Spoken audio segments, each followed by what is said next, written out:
and welcome back to Whispers Through the Walls. Cue in creepy music. Okay, yeah, I was supposed to have an episode up last night, but I didn't get to it. Sorry about that, but I'm going to do it tonight. And tonight I really wanted to talk about just some Reddit stories that I've seen, like people's personal stories of their experiences. Oh gosh, I hope you can hear me. Hold on, let me put it. Okay. Okay, hopefully that's good. Okay, so I would love to start with this one story. Oh my gosh.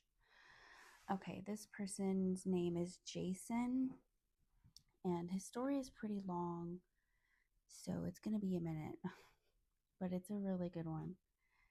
Um okay, his is I have an insane paranormal story I've held on to for over 30 years. 30 years. And it has many, many witnesses. For some reason, I never thought about posting my story here. I've posted it on YouTube comments before. I think I even talked about it on my YouTube show before. It's unrelated to paranormal. I interview families with missing children slash family members to help get the word out and bring them home. I'm a very normal, simple 41-year-old guy with zero history of any mental illnesses, apart from a little bit of anxiety. No bad medical history, drug use, a drink in my teens and 20s when I go out to bars and stuff, but never had any bad habits. Anyway, it started when I was 5 or 6, which would have been 1988 through 1989. I would see what I called the Bloody Man. Okay. Walking up and down the stairs in my house. I can't remember his face, not sure if it's because I never looked at it or he didn't have one. I just remember it would never be middle of the night, but more like bedtime that this would always happen. He had a bandage on his head that was bloody and a hospital gown. I remember having a feeling that I knew this wasn't right, but I wasn't scared. Not sure if the lack of fear was due to being told not to be scared somehow, or if I was so young I just didn't know to be scared. Anyway, this person I would come to learn later in life, was my uncle. Oh. He had been beaten in the head with a baseball bat, came home, brain swelled in his sleep, and was taken to the hospital by the family in the morning, where he died several days later. This was August 1982. I was born in December of 1983. There's much more to the story, both his life and that night itself, but I'll hold off on that for now. I saw the Bloody Man somewhere in the range of 15 to maybe 30 times. Then my mom and I moved out of there to get our own place. This was my grandfather's house, and I was gone for 5 years. Around 12 or 13 years old, I moved back to that house. While I never saw the Bloody Man again, it was far from the last paranormal encounter I would have in that house. Oh God. After being back around 5 or 6 months, one day I was showing my little sister how to play a Sonic the Hedgehog game. That game is a classic, by the way. And as I'm explaining it to her, as clear as day, a female voice says her name. My sister instantly got up and went to the door and said, "Yeah, Ma," and I was frozen solid in fear. This was for two reasons. The first was I knew for a fact that wasn't my mom's voice that said my sister's name. It was my grandmother's, who had been dead for 10 years. The second thing I knew that my little sister didn't seem to realize was the voice had not come from downstairs. It came from right at our feet by the foot of the bed. I just sat there frozen in fear while my sister yelled for my mom, who of course said she had been washing dishes and never called her. My sister then sulked while walking back to the bed. "What's the matter?" I asked her. She said, I hate those stupid stairs. The bloody man is scary. Oh my gosh. So she's seen it too. So I started asking her who had told her about the bloody man. Was it any of my friends? She was in shock that I knew who the bloody man was and was crying for me to believe her that she really sees him, and none of my friends had spilled the secret to her. She was about 5 at the time, the same age I used to see him. The next part of this story involves all my friends. Oh my God. Every sleepover after hearing my grandmother's voice, my bedroom door started shaking. Thinking it might be my stepfather, we would open it as it was shaking and no one would be standing there. Upon realizing this, the shaking would terrify us. Yeah, no shit. So every sleepover for about a year, the door would shake and these horrible claw like scratching sounds would go down the door. Eee. My friends and I would fight to hide in the corner on the bed while it would happen. So if you're keeping count, that's me and my sister, who both saw the bloody man and heard the female voice, and 3 of my friends who witnessed the shaking and clawing at the door. 5 people. But believe it or not, the last part of the story gets even crazier. Oh my gosh. How crazier could this get? This is so creepy. We sold the house and moved a couple cities over about a year later. One thing I forgot to mention is the reason I moved back at 12 to 13 is my grandfather had a bunch of mini strokes and was in a wheelchair, so my mom moved back in to take care of him. Well, after we moved away, I told my mom it surprised me that she sold her childhood house, and she talked about all the bad memories she had there that had replaced the good. And then she said, plus Grandpa started creeping me out towards the end. It turns out he had started telling her, I'm looking at my candle, your brother's still here every night, up and down those goddamn stairs, up and down, up and down. He saw the bloody man too, his son.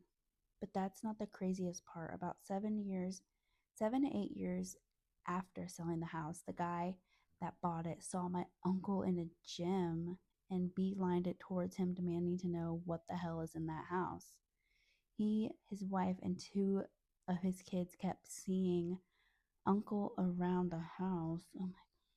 I made it a point to walk by the house to try to catch someone coming out. Once I heard the gym story, and one day I caught the youngest son leaving. I introduced myself and asked him about what they saw, and he said he was too young at the time, but his mom, dad, 2 brothers would always see my uncle behind them in mirrors. Oh my gosh, in the house. Oh my god, they got rid of all the mirrors. I've heard people say mirrors are like pathways, but I don't know. They got rid of all the mirrors and it stopped, he said. I don't quite understand that part because mirrors had nothing to do with it for me. But still, that's 3 people in my family, 3 friends, and 4 people of a different family that essentially saw the same thing or heard it. I'd give anything to learn exactly what the heck went on in that house those years. Oh my gosh, that was super long, you guys. That was super long. But what the hell? No thanks. I I wouldn't want to see my dead great grandma in my house. No. Okay. Okay, this one's not that long, but this one is about the Appalachia Mountains. I don't know. I always feel like people are being dramatic when it comes to the Appalachia because there's a lot of other people that live there too, and they say they never see anything, but then a lot of other people say that they do. So this one's name is Doobie Doopie. Okay, so I live in the heart of Appalachia, and this is easily the most terrifying story of one of my experiences. So this is an experience. The story may be short or drawn out, but I'm recounting these events as I type it. It was honestly one of the most horrifying things that I have experienced, and it brings out my genuine stress to think about it. Oh wait, it brings me genuine stress. Oof, must be pretty bad. This happened maybe 2 to 3 years ago. I live in southern West Virginia and have for my entire life. The woods and mountains surround every direction you look. I bet it's really pretty too. But I don't want to be there at night. No thanks. And nighttime is a darkness that you can never dream of unless experienced. Yeah, I was with a friend. I'll call him Mark. Mark was at my house one evening doing the usual things, watching UFC, playing Xbox. It was extremely late, and we finally got bored and decided to go for a walk on a nearby trail to smoke a joint. At night? You're crazy. This is not a particularly long trail, but it is very dense in the woods that surround it. And it is easy to get freaked out when thinking of your surroundings. We finally get to about halfway into the trail, about 30 minutes in, where we stop, pack our joint, and stand on the trail to chill and talk. The forest is very alive tonight. There are always noises in the woods, but the amount of animal activity for the time was unsettling. At this point, it was probably past 1 a.m. This strange and kind of eerie, but not alerting as any sort of predatory animal in the area, may cause a disturbance. We finish smoking, continue our walk when almost immediately the forest falls dead quiet. Have you ever had that happen when you're walking in the woods and it just like, it's so quiet? That's happened to me before. So that's why I don't do that anymore. I don't go in the woods. And as soon as the forest goes quiet, there's a voice. It almost sounds like a mocking humanoid voice, shaky and uncertain. People say that that's usually mountain lion, mountain lion, almost like a old children's toy, like the ones with the cracky speakers and robotic voice, if you know what I mean.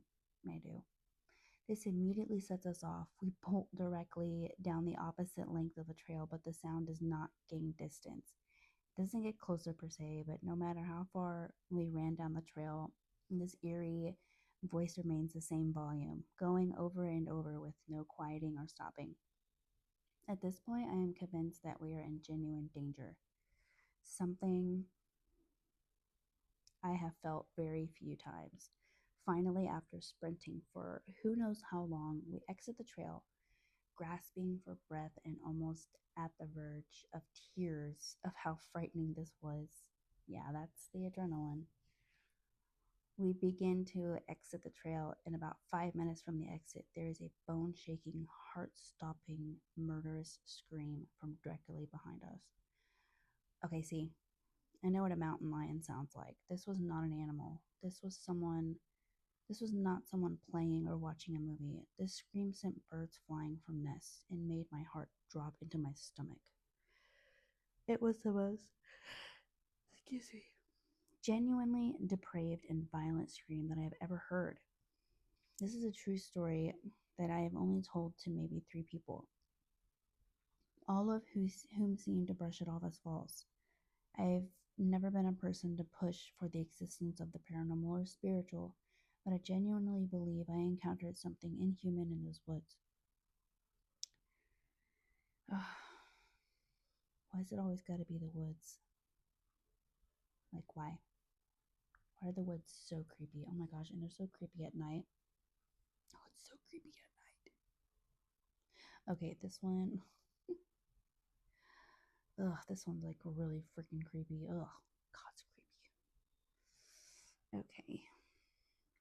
So this one is Tacos. His name is Tacos. Okay. Oh my gosh, these Reddit stories, I don't know, dude. These are so creepy. And these are all like people that have experienced things in their own home. Can you imagine experiencing things in your childhood home and then selling it, someone buying it, and then they experience those same things? Oh my gosh, I would probably just buy my childhood home back and, I don't know, be with my uncle. I guess that's what he wants. But that's creepy. I don't ever want to see anything like that in the mirror. I've seen movies where people throw away mirrors and they're like, don't look at the mirror. Don't, no, why did you get the mirror? Like the skeleton key, if you've seen the skeleton key. Okay, that's another type of like black magic shit. I don't, mm-mm. I mean, I'm interested in that too. Don't get me wrong. I'm very interested in that. that I would never practice that ever. I think that's what I'll talk about next time is bee magic. I don't want to say it. Whew, gives me chills to say it. That shit is scary. Okay, let me read this one. So, the stairs to my attic had smelled like burnt hair ugh, for 3 days. Extremely odd because it was just that one area and I have a very old, drafty house. On day 4, I came home from work just before midnight, and as soon as I walked through the door, I felt like I had someone standing over my shoulder, breathing down my neck. I'm sorry, I think I'm tired, but I don't feel tired. Um, the feeling was so strong that I opened my medicine cabinet so the mirror was against the wall. I also showered with the shower curtain open because I had a powerful need to see the room. You ever been so scared in the shower that you keep the shower? Oh my gosh, I've done that so many times. Like, I don't want it closed because I had a powerful need to see the room. After a shower, I was a little less on edge until I walked past my 4-year-old daughter's room. The door was closed, but I heard her talking in her sleep. Then I heard a loud crash. I slowly opened the door to find her sleeping on top of the covers. Strange. And the pile of stuffed animals she insisted on sleeping with scattered across the room. I turned the lights on low, looked around the room, and checked her breathing. All seemed well, so I went to bed. The next morning, I asked her if she had a bad dream. She said, yeah, there was a man with no arms and sauce on his face, and he kept laughing at me. I told him to go away, but he wouldn't. Then an arm came out of the wall, threw me into the ceiling, and I crashed back down on my bed and went back to sleep. Sauce on his face? Yeah, red like spaghetti. I don't know what the hell that's about. Okay. Okay. I don't think I had any bad dreams like that when I was young. I'm trying to think.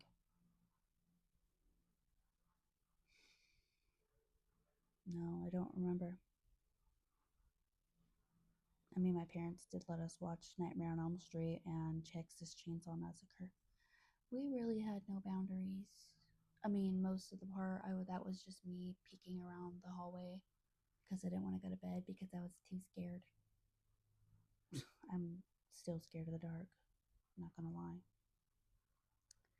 But oh, this one is a hospital story. So she was a nurse at the hospital. Okay, her name is Jesus Crust. Okay. There's probably some medical explanation for this, but still the weirdest thing I've seen as a nurse so far. We had a very robust, confused old lady on our floor. Her room was in front of the nurse's station, so we could keep an eye on her, and had one of our nurses' aides as a sitter, too. She was always fighting, kicking, trying to get out of bed, very restless and agitated, as most elderly people are. And some patients I've had before can what? As some patients I've had can get before death. Oh, they can be that way before they die. Oh, that's insane. One day we were called into the room as her heart rate was going down and she lay still with her eyes open. It was 30, 20, then flatlined. We checked for a pulse and did not find any. She was a DNR, so we did not attempt resuscitation. We closed our eyes, prepare to get the body bag, and call the family. The sitter remains in there to start getting the body ready. Oh my God. Can you imagine that? Just being a nursing aide and you have to get the body ready. Less than 10 minutes later, she calls us back in. The old lady is at it again, hitting, kicking, trying to get out of the bed. She came back to life. Honestly, we found this situation hilarious, and I still have never seen any patient come back like that on their own. I think she made it out of the hospital too. Oh my gosh. This person commented if she won't let the nurses confine her to a bed, why would she let the death can find her either. She's got things to do. Oh my god. That's hilarious.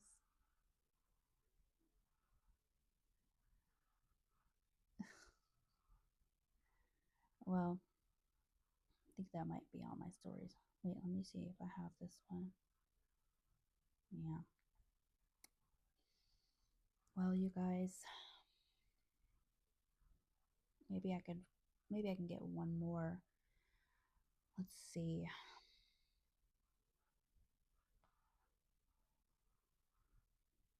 Paranormal encounters. Oh. Oh my gosh. Oh. People have some good ones. Oh my god. Somebody took a picture of their house and their daughter's on the swing outside, and it looks like there's something in the window. What is it? I don't see anything. A light on? I don't. How's that creepy? It's just a light. Hmm. Okay. Um. Oh my gosh. Y'all, he got a picture with Annabelle. I don't think I would do this. I don't think I could go. I hope you can see this. Let me turn up the brightness. He got a picture with her. Oh my god. He said this terrified me. He also had a 5-minute conversation with a murder axe prior to this. What? What the hell? That is so cool. I thought Matt Rife bought that museum. I don't know. I don't know if that was confirmed. Um. Oh. Okay. Here's a scary one. This was only 11 hours ago. His name is Brilliant Bill. A childhood encounter I still can't explain. When I was a kid, something really odd happened to me, and honestly, I still can't make sense of it. It was getting dark out. I remember the sky turning that weird blue, and I was playing outside like usual. Out of nowhere, I spotted this woman. She looked completely out of place. She had a crown made entirely of flowers and was covered in them from her dress to her jewelry. Just flowers everywhere. She came right up to me, picked me up like I weighed nothing, started spinning me around so fast I lost track of where I was. The weird thing is, I didn't feel scared at all. It was actually kind of fun. Then, right after what felt like ages, she set me back down. My head was spinning, but as I looked at her, she just vanished right in front of me, gone. That's when I started screaming. My mom rushed over, wild with worry.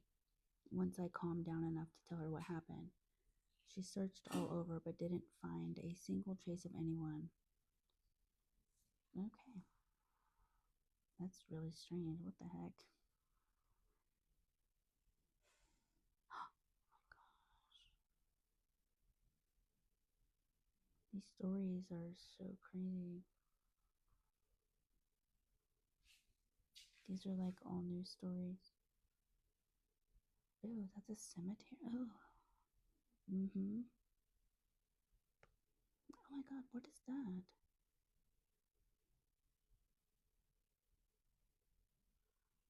This person went to a cemetery in Bengal. He clicked a picture and noticed a figure on the right hand side when he came back. Oh my god, he later adjusted the brightness and it appears like there's a bald woman in a polka dot dress. Oh my god.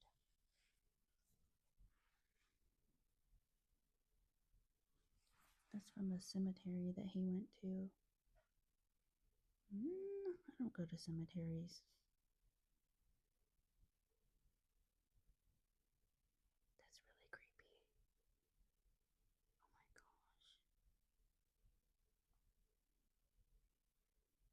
Oh, what would you say that? The hat man in black cloak who watches you while you sleep. Um, oh my god. A ghost mimicking my voice and grabbing my ankle. His name is Rainbow Frog. This was like literally yesterday.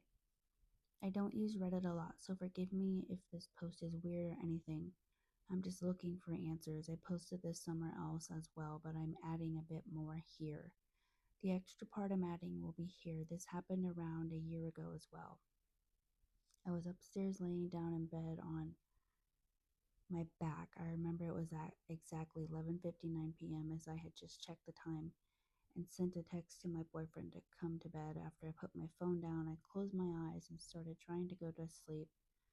When after a few seconds, oh my god, something grabbed my left ankle and pulled my leg a foot or a foot and a half the side. Immediately, I snatched my leg back and grabbed my phone. I was too scared to move, so I called my boyfriend crying and begged him to come upstairs. After that, we stopped sleeping in that room, and I haven't had another incident. The first time it happened was about a year ago, and it was my boyfriend it happened to. At the time, I was out with my mom, and the only people home were my boyfriend and my younger brother. My brother was upstairs in his room with the door closed, and my boyfriend was downstairs playing on his Xbox in the living room. He told me that he had paused his game and was scrolling on his phone when he swears he heard me call from him upstairs, hearing me say, "Hey, babe." He ignored it and nothing else happened that day. The second time actually happened 2 days ago to my dad. He told me that he was in the living room late at night. He couldn't remember if he was home alone or if other two people in the house were asleep. He was scrolling, said he ignored the shit out of it. A direct quote, and nothing else happened. Oh, he heard someone say, "Hey, Dad," and then he ignored it. I was talking to my dad about his experience today and half jokingly yelled out, "I don't appreciate you using my voice," into the house. Can anyone tell me what this might be? It really freaks me out. Oh, oh my gosh, I actually heard a week ago at my new job when I was sitting there. I was like this, but I wasn't asleep. But I had my eyes closed and I heard, what did I hear? Hush? I can't remember what I heard, but it was in this ear. I was like, what the hell? And I opened my eyes, but it was super quiet in there. It was really quiet. Okay, I'm going to make this pretty quick because my phone storage is full and I didn't know. So if you would like to send me your stories, you can send it through my Facebook, Whisper Through the Walls. I think it's Whispers Through the Wall, but I can't remember. But thank you so much for watching, and I hope you enjoyed my video. Thank you. I'll try to find more scarier Appalachian Mountain stories next week, and I might have somebody coming on. So, yay. Okay, bye.